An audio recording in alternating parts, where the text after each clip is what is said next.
హాయర్స్ welcome to our channel. ప్రస్తుతం మనతో పాటు ప్రముఖ political analyst and senior producer Tripuna Chittibabu గారు ఉన్నారు. వారితో ఒకసారి మాట్లాడదాం. సార్ నమస్కారం. సార్, పోసాని కృష్ణమురళి గారు అరెస్ట్ అవ్వడం మనం చూసాము. ఇప్పుడు ఆయన హెల్త్ ఇష్యూస్ పైన ఒక చర్చ అయితే జరుగుతుంది సార్. అంటే ఆయన అస్వస్థతకు గురయ్యారు, హార్ట్ స్ట్రోక్ వచ్చిందని చెప్పేసి నిన్నంతా కూడా ప్రచారం జరిగింది. ఆ తర్వాత ఒక సిఐ ప్రెస్ మీట్ పెట్టి ఆయన నాటకాలు ఆడుతున్నారని చెప్పేసి ఆయన వర్షన్ చెప్పారు. అండ్ నిజంగా ఆయన హెల్త్ బాగలేదా, ఆయన నాటకాలు ఆడుతున్నారా అన్నది కూడా ఒక చర్చ అయితే జరుగుతుంది. అంటే బెయిల్ పిటిషన్ కోసం మీరు నాటకాలు ఆడుతున్నారు వీళ్ళు చెప్తున్నారు. లేదు, ఆయన నిజంగానే హెల్త్ ఇష్యూస్, ఏజ్ ఫ్యాక్టర్ అంటే 66 సంవత్సరాలు ఉన్నాయి ఆయనకి, ఉంటాయా ఈ మాత్రం అని చెప్పేసి కూడా మాట్లాడుతున్నారు. ఏం జరుగుతుంది సార్ అసలు పోసని విషయం? సార్, ఈ ఏజ్ లో అతని ఏజ్ ఏమి చిన్న ఏజ్, కుర్ర ఏజ్ కాదు కదా. ఆల్మోస్ట్ 70 దగ్గరలో ఉన్నాడు కదా. 70 పైనే ఉన్నాడో 70 దగ్గరలో ఉన్నాడో తెలియదు. కానీ ఆ ఏజ్ లో ఇలాంటి అరెస్ట్లు వచ్చినప్పుడు ఆటోమేటిక్గా బీపీ పెరుగుద్ది, షుగర్ పెరుగుద్ది అన్నీ ఉంటాయి కదా. అవి ఆటోమేటిక్ లేదు, అతనికి ఏమీ లేదు, చాలా మంచిగా బండరాయిలాగా ఉన్నాడు, పహిల్వాన్ లాగా ఉన్నాడు, ఏమీ లేదు అని అంటాం పిచ్చి మాటలు. డెఫినెట్గా ఎవరికైనా ఉంటుంది. ఆ ఏజ్కి వచ్చినాక అందుట్లో మామూలుగా ఉన్నప్పుడు కంట్రోల్ ఉండొచ్చు. ఇలాంటి ఒక అరెస్టు జైలుకి వెళ్ళటం ఆయనకి జీవితంలో రోజు మాటిమాటికి అరెస్ట్ జైల్లో కూర్చున్న జీవితాలు కావు కదా. ఫస్ట్ టైం జైల్లోకి వెళ్ళి జైలు గోడల మధ్య ఉంటాం కనుక మనిషి మానసికంగాను భౌతికంగాను ఒక టెన్షన్ ఉంటుంది. ఆటోమేటిక్గా డిస్టర్బ్ అవుతుంది. హెల్త్ డిస్టర్బ్ అవుతుంది. అదేమీ లేదు అనేది సిఐ అలా చెప్పడం కూడా కరెక్ట్ కాదు. ఏమీ లేకపోతే టెస్టులు తీశారు ఉంటుంది. ఏమీ లేదు అంటే ఆయనకేమి ప్రాణ సంకటమైన అనారోగ్యం అని కాదు కదా. ప్రాణ సంకటమైన అనారోగ్యం కాదు. ఇది పట్టి బీపీలు షుగర్లు పెరిగితే ప్రాణ సంకటాలే. పెరిగితే కంట్రోల్ చేయాలి, దానికి ట్రీట్మెంట్ చూసుకోవాలి. అంతే. అతనికి ఏమీ లేదు, సొంత మొక్కలాగా ఉన్నాడు అంటే కరెక్ట్ మాట కాదు. సొంత మొక్కలాగా అరెస్ట్ ముందు ఉండొచ్చు. అరెస్ట్ అయినాక ఆ ఏజ్లో ఉంటుంది కదా. ఎవరికైనా ఉంటుంది. అది నీకైనా ఉంటుంది, నాకైనా ఉంటుంది, ఎవరికైనా ఉంటుంది.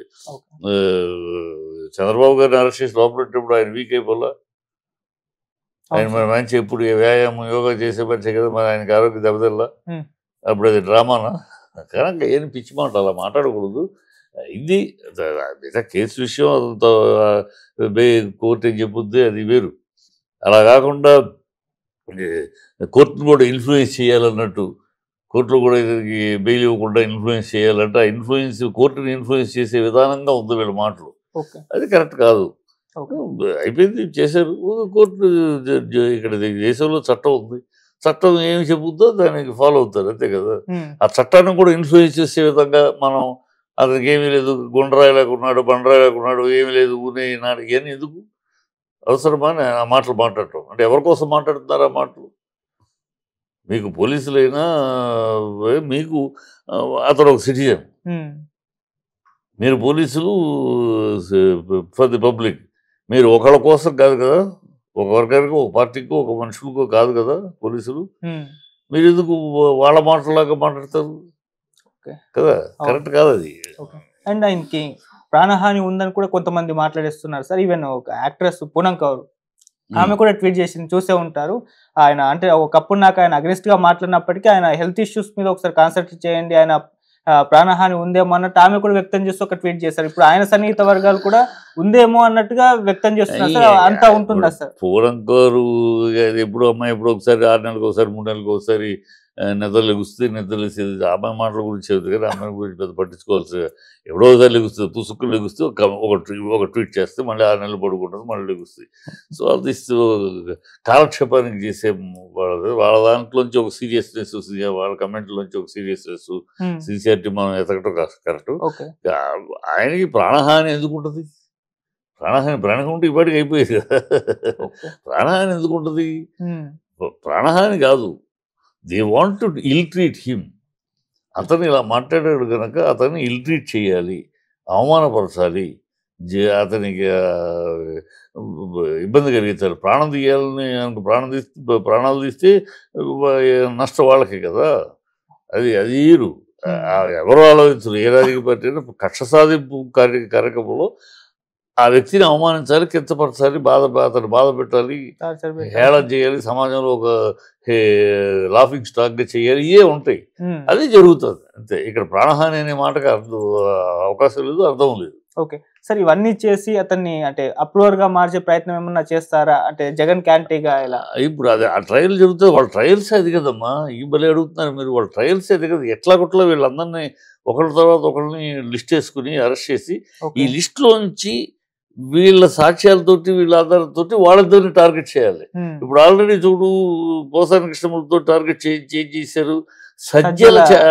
సజ్జల మా రాసిచ్చిన స్క్రిప్ట్ నేను చదివాను అంటాడు. ఈయన స్క్రిప్ట్ ఒకటి రాసి ఇవ్వాలా, పోసాని కృష్ణమూర్తికి స్క్రిప్ట్ ఒకటి రాసి ఇవ్వాలా, సజ్జలు రాసి ఇచ్చిన స్క్రిప్ట్ నేను చదివానని ఈయన ఒక స్క్రిప్ట్ రైటరు. ఈయన అన్నాడంటే అక్కడ అర్థమవుతుంది కదా. సో ట్రాక్ చేస్తున్నారు. ఇప్పుడు ఈయన చెప్పిన సాక్ష్యాలు బట్టి ఈయన మాటలు బట్టి సజ్జల్ని నెక్స్ట్ ఇంకెవరినో పట్టుకుని జగనే మాట్లాడమన్నాడు అని అనిపిస్తాం.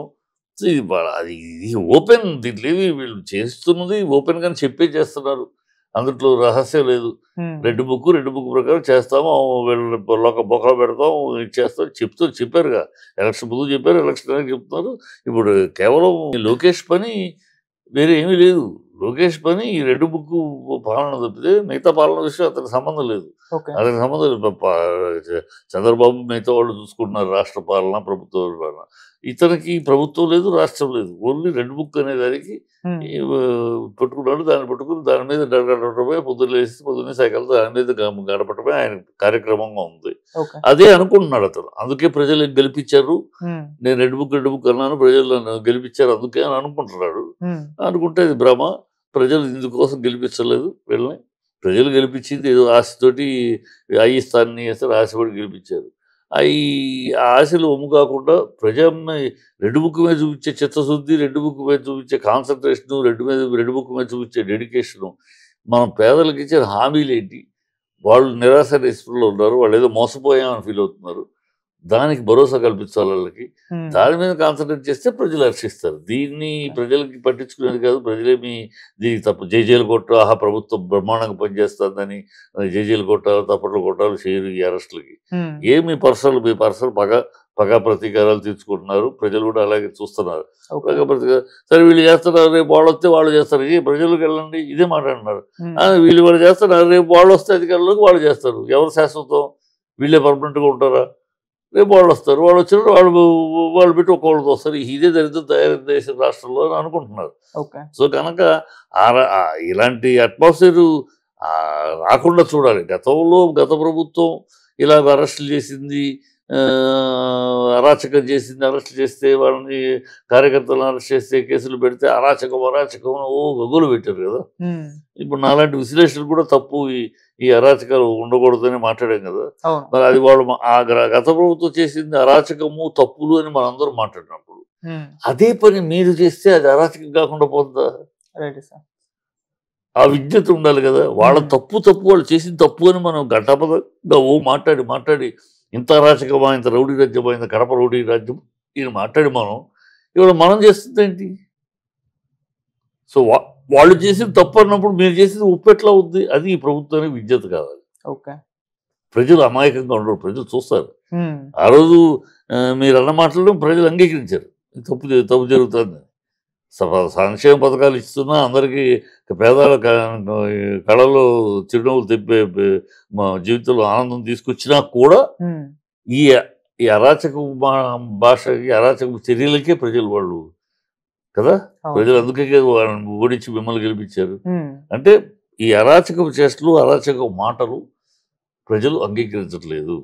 అందుకనే మంచి జరిగినా కూడా జగన్ ఓడించారు.